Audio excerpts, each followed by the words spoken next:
For the repair of the Alfa Laval OP board and I/O board, the following procedures were necessary. Replacement of various electronic components and general cleanup of the unit. For testing, we use 24-volt DC power supply and we connect the OP board to the I/O board. As soon as we turn it on, the unit reacts and the screen lights up.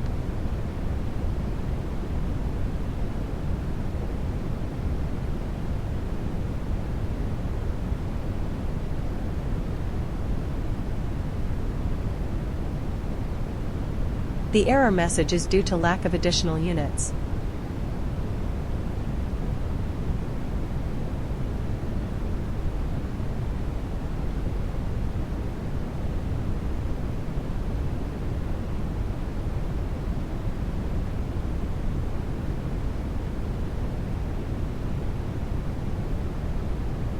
It is now clear that the Alfa Laval boards are working successfully and are ready to be delivered to the client.